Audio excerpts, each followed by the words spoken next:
ఆంధ్ర రాష్ట్ర రాజకీయ చరిత్రలోనే ఎన్నడూ చూడలేనంత విధంగా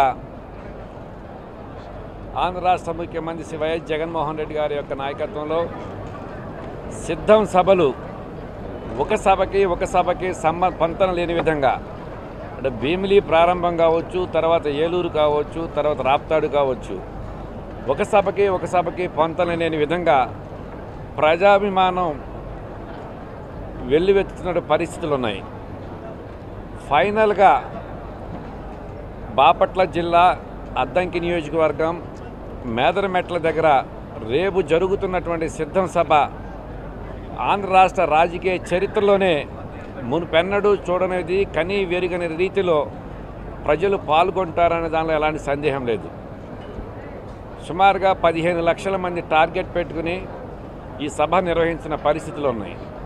ఇవాళ చూస్తున్న గౌరవ ముఖ్యమంత్రి శ్రీ వైఎస్ జగన్మోహన్ రెడ్డి గారి బాధ్యత చేపట్టిన తర్వాత రాష్ట్ర రాజకీయ చరిత్రలోనే అనేక మూలన పడినటువంటి పాతకాల పద్ధతులన్నింటినీ కూడాను ప్రక్షాళన చేస్తూ ప్రజలకు అందుబాటులో ఉండే విధంగా ఒక నూతన పరిపాలన వ్యవస్థకు శ్రీకారం చుట్టడమే కాకుండా ఈ ఆంధ్ర రాష్ట్రంలో నివసిస్తున్నటువంటి ప్రతి పేదవాడు, ప్రతి రైతన్న, ప్రతి మహిళ కూడాను ఆర్థికంగా వారి కాళ్ళ మీద వాళ్ళు నిలదొక్కుకోవాలి అనేటువంటి ఒక దృఢమైన సంకల్పంతో వాళ్ళ అర్హతే ప్రామాణికంగా అనేక రకాలైన సంక్షేమ కార్యక్రమాల ద్వారా వారి యొక్క జీవన స్థితిగతుల్లో మార్పులు తీసుకురావడానికి సుమారుగా ఇప్పటికీ 2,56,000 కోట్ల రూపాయల పైచీలకు సంక్షేమ కార్యక్రమాల ద్వారా వారికి ఆర్థిక చేయూతను అందించిన పరిస్థితులు.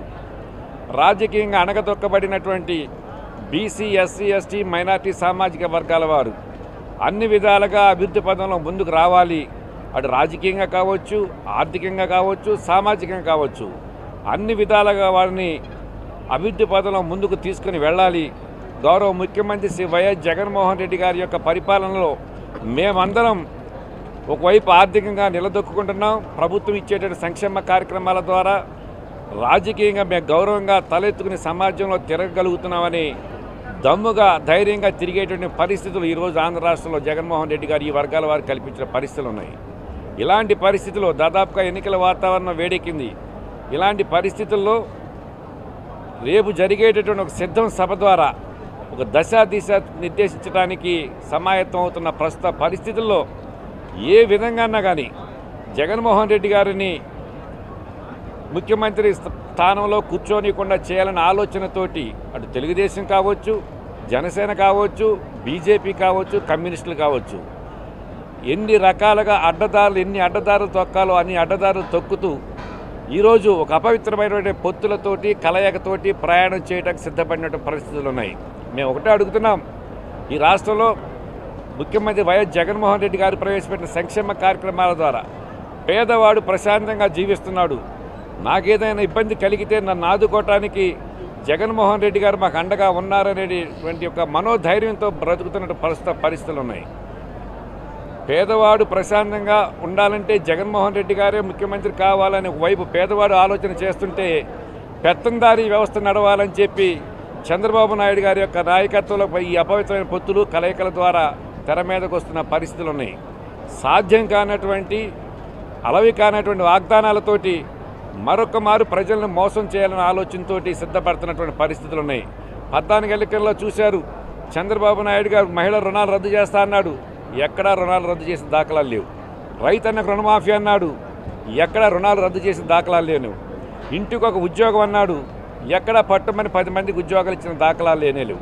అదే జగన్మోహన్ రెడ్డి గారు నవరత్న పథకాల దగ్గర నుంచి అనేక రకాలైన సంక్షేమ కార్యక్రమాల ద్వారా ఇచ్చిన ప్రతి మాటను కూడా నిలబెట్టుకున్నటువంటి ఏకైక నాయకుడు జగన్మోహన్ రెడ్డి గారు అనేటువంటి వాస్తవాన్ని రాష్ట్ర ప్రజలు ఇవాళ నమ్ముతున్న ప్రస్తుత పరిస్థితుల్లో మరలా 24లో జగన్మోహన్ రెడ్డి గారే ముఖ్యమంత్రి కావాలి, ఆయన నాయకత్వంలో ఈ రాష్ట్రం అన్ని విధాలుగా అభివృద్ధి పదంలో ముందుకు వెళ్ళాలనేటువంటి దృఢమైన సంకల్పంతో ఇవాళ రాష్ట్ర ప్రజలు సిద్ధంగా ఉన్న ప్రస్తుత పరిస్థితుల్లో రేపు జరగనున్నటువంటి సిద్ధం సభ తప్పనిసరిగా నభూతో భవిష్యత్తు అనేటువంటి రీతిలో దిగ్విజయం అవుతుందని చెప్పి ఆశిస్తున్నాం.